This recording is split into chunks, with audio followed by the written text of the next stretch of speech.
Hey, what's going on everyone? Hux21 here, back with another Splinterlands video.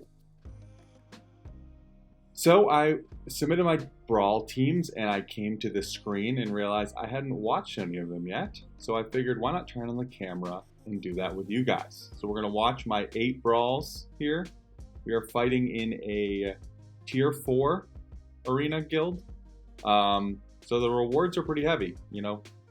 I think we normally come in like second. I think, you know, we're getting 100 staked SPS every other week. So it's definitely nothing to, you know, sneeze at, especially, you know, the SPS price has been ticking up ever so slightly. I believe we're at 1.9 cents now, which again doesn't sound like a lot, but up from 1.6, I'll certainly take the upward momentum.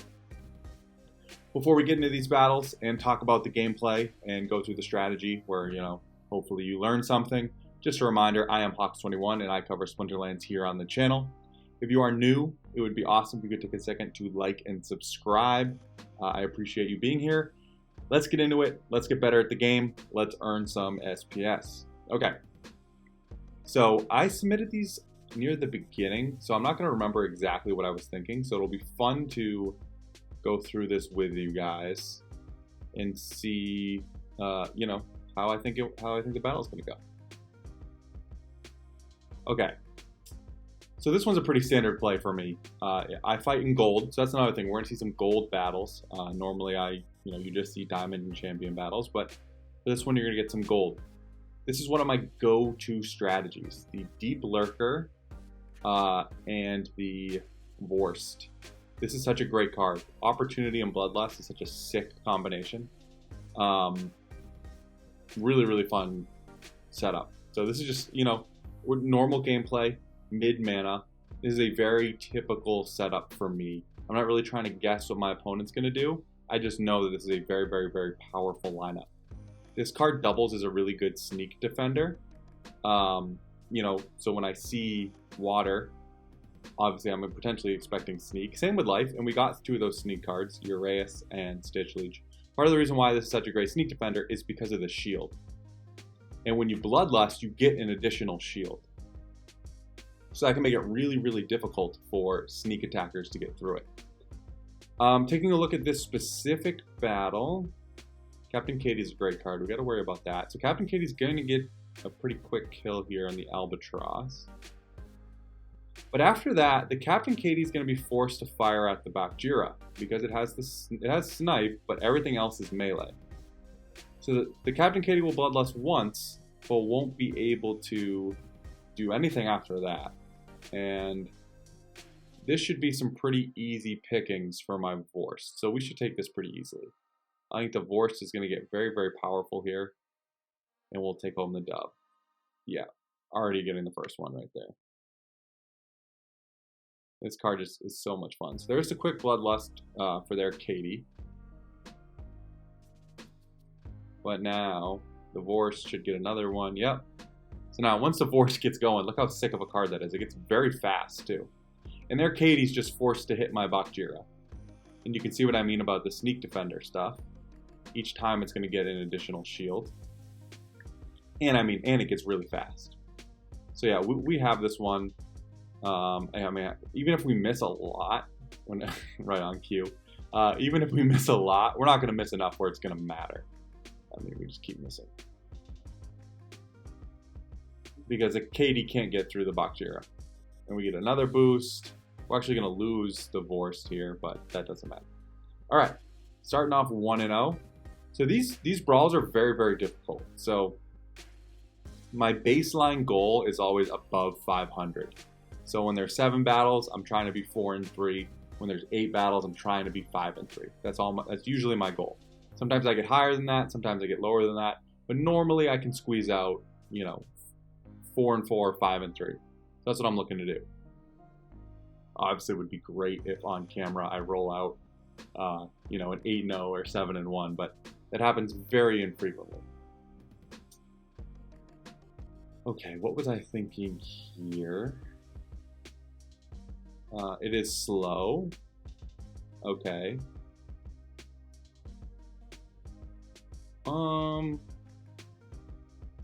we're going to lose this one. Yeah. So we're going to lose this one. This was a really smart play. I should have played the infantry. Sometimes I get over, I play the Quora too frequently. And that's kind of an example right here. So with the Giant Killer, because Quora is 10 mana, the Mycelic Infantry is going to destroy Quora. And then the Katralba Gobson is going to eat up my back line. So this should be pretty quick pickings. This is an example of me getting 2 Quora happy. I love doing Quora plus, why can't I remember the name of, wow, I just blanked on it, this summoner here, with the silence of the Goblin Psychic, because magic damage can't really hit it. I have Quora up to level 4, gets the immunity at level 3, so you can't stop me from healing it. So this is a really great combination right here. I assume I played it again, that you'll probably see, but yeah, I'm just 2 Quora happy here. There was a better play here, and they actually played. I could have played the same exact play that they did. I have all of these cards, so that 10 is brutal. The Shatter's really nice, but here, yeah, it's good. The Gobson's so good. You know, and we can't really do much. There's the 10. Yeah, so there goes my Quora. You know, and even though the Rooney's such a great play here too in reverse speed, but we can't do much damage to their front line. We get the poison, but yeah, obviously it doesn't matter here. Gobson's going to get triggered again. Yeah, so 1-1. That was an obvious loss. But we're on to battle number 3. We've got a Silent Summoner battle, so that's interesting.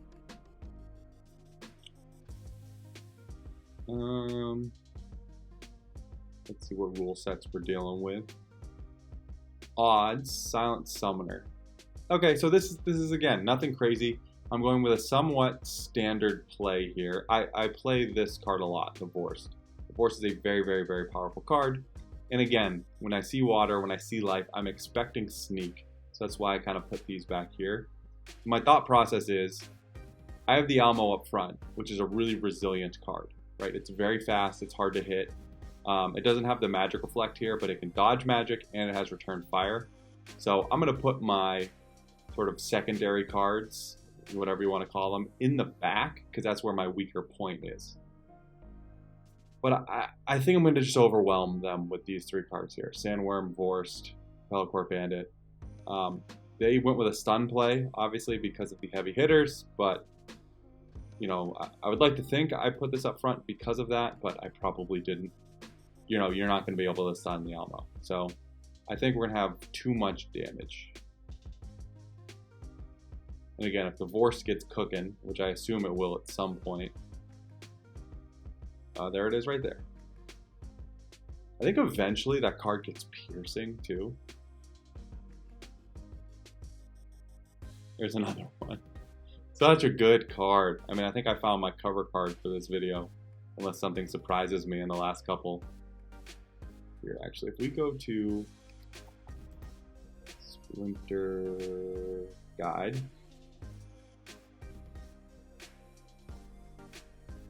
There we can see the SPS moving up. Look at that.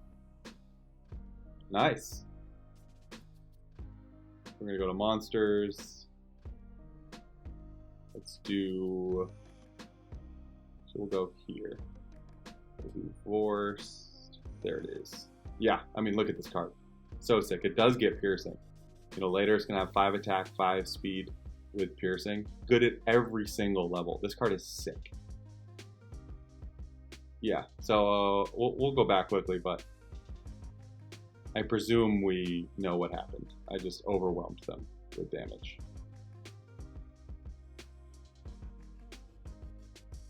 You know, they went with the stun play, and I had the right tank up front. We'll go really fast. I don't think we'll see anything too interesting. Pretty predictable match. Yeah, once they lost their shield, too. I was like, now the Vorst doesn't need to worry about shield. Sandworm cleaning up. Divorced again. Like, look at that. 7-7. Divorced again. 8-8. It's ridiculous. So yeah. Alright.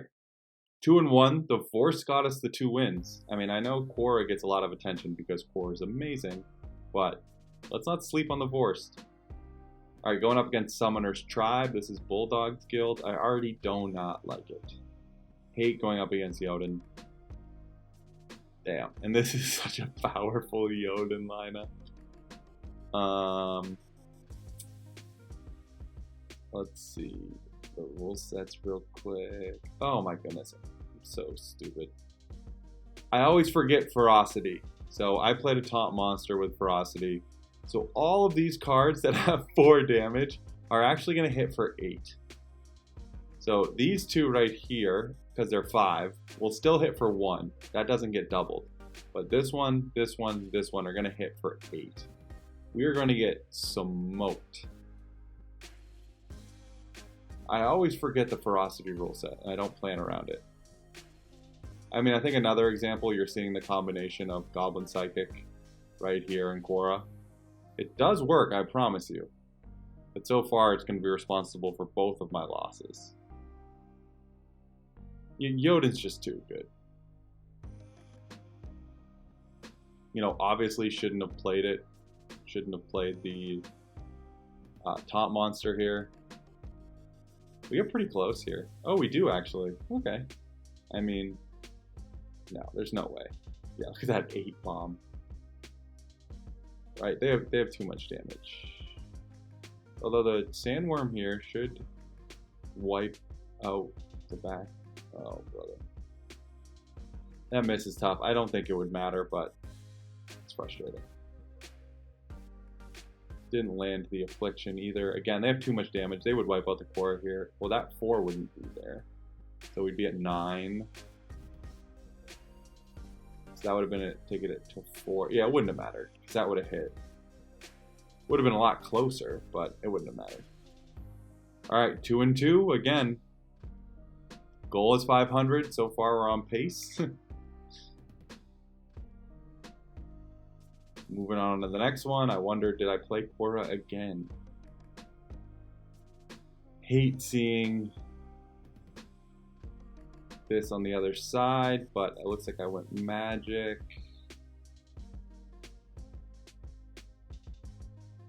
I mean, that's a great play by me when I didn't know they were going to play Mylor, obviously. But let's see. It's not reverse speed. I'll wait for this whole thing to set up, because the health is going to matter. Because they have the Magic Reflect with the Amplify, so that's annoying, specifically if they get some heals off. Oh, you know what? So we have 3, 6, 9 damage, and their heal is has 2 speed, so it's gonna go before all of these. So the heal's gonna go, not heal anything because we haven't done any damage, and then these 3 are gonna completely wipe out the failed summoner. They'll take pretty good Magic Reflect damage, like 3 across the board, I think, but it's not gonna matter. It won't matter, because we'll get through this. We don't have to deal with any heals. So I think we got this. Then my setup will be, I'll be able to take out each one of their, and also if he dodges every single shot. That certainly helps. So we take the big Magic Reflect damage, but we get through it. We have enough magic damage to get through it. So yeah, we'll wipe out one of their monsters every single turn. You know, they haven't landed, the Dr. Blight hasn't landed an Affliction. And here we go. Every single turn.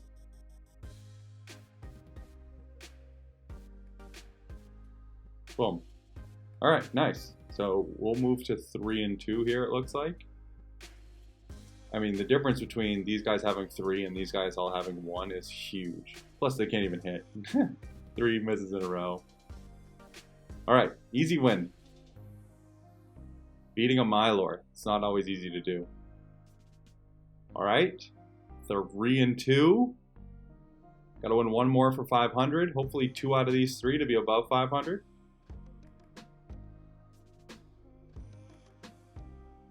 Let's see, what did we go with? Oh, wow. Oh, I remember this one.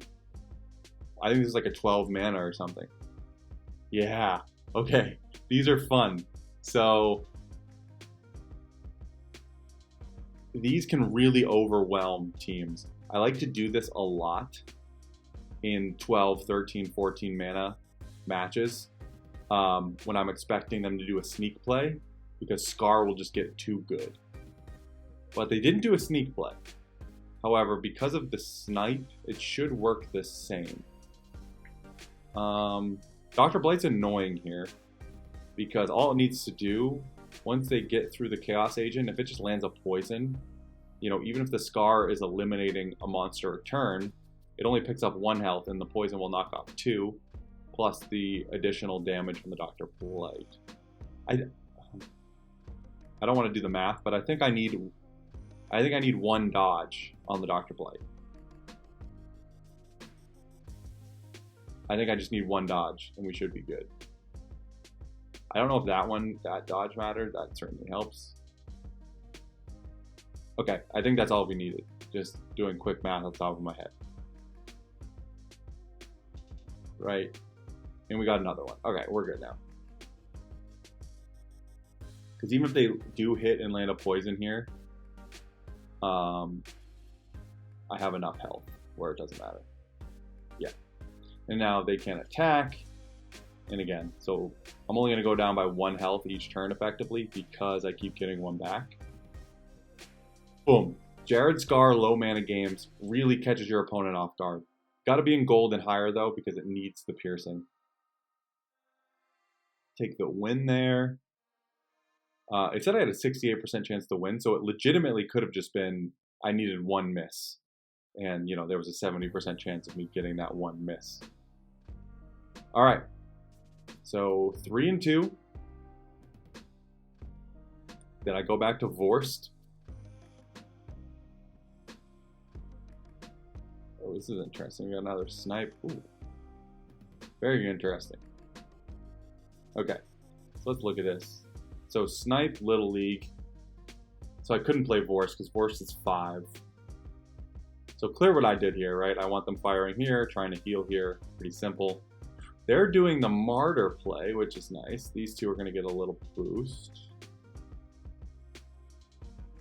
I'm not sure. They were expecting Sneak because they put this back here. So this is going to be a pretty useless card. I feel like the Dr. Blight's just going to overwhelm them because they can't go at the Dr. Blight. So the Dr. Blight's going to be free to keep doing its thing all game until the end. And I don't think they're going to have enough damage to get through everything before the Dr. Blight gets too powerful. That's my hypothesis right now. I would love some misses up front. You know, if they could miss the Bandit a few times. Because the TIE Fighter doesn't have True Strike here. So it does hit. And they hit both times. Ooh, and I didn't get anything from my Dr. Blight. No poison, no nothing. Okay, so I don't get a dodge there. That's frustrating. They land their poison. Can I get a poison? No, nothing again. They don't have any heals, so the affliction doesn't matter, but poison would have been nice. It would have cut down the amount of shots that I needed. Because that would have been it, and then I would have fired at the Bandit. I wonder if that's going to be key. If I didn't hit a poison either time. Oof, tough miss. Alright, I did hit that poison. Okay, the Blight's too powerful because the Bandit's not going to hit the Blight at all. Yeah, we're good. Ooh, no poison there, seals it. And we hit that poison. Cool. Alright, just as I thought. Dr. Blight, they couldn't touch it, and by the end here, it's just too good. You know, such a great card. And we finish it off. Alright. So, what are we? 5 and 2? Can we get a quick 6 and 2? Let's see. Oh, am I about to go 0-3 with the Quora? Can you imagine? This is gonna be one of those fun ones. Can the little guys muster up enough damage to get through the Quora? So they're gonna be a bit distracted back here. The True Strike is annoying.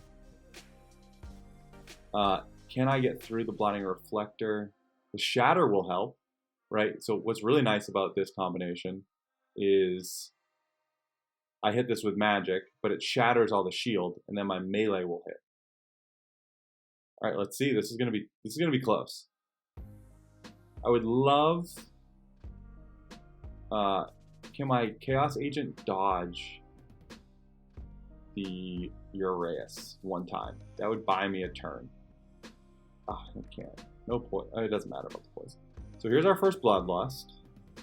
Oh, this is gonna be tough. Like, can we get a lucky dodge somewhere? We didn't get that one on the Uraeus. I mean, the only person I could dodge right now is the Zenith Archer, so probably not. Ooh. Yikes. I am going to get boosted here. I almost wish that one missed. But we get the Bloodlust. Alright, now can I get lucky? No. Oh.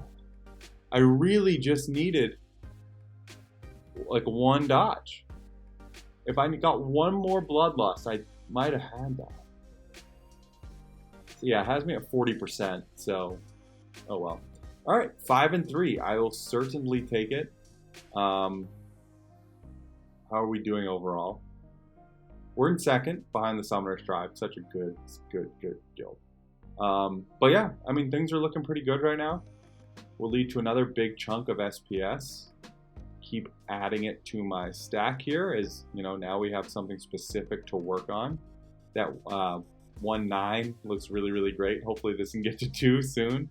That'll look even better. Seeing this number climb up a little bit is awesome. Some bullishness, even if it's small, back in the Splinterlands ecosystem, is certainly welcome. And I'm going to stop it there. Thanks for being here. Thanks for watching the guild battles. Hope you learned a thing or two. You know, I always do, even when I go back through these battles. So it's always fun for me to do. Love to hear your thoughts. You know, what's a strategy you run that I'm not running?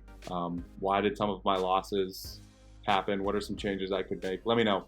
Love to hear it. Love to keep getting better with you guys. Hope you have a great day, and I will see you around the game.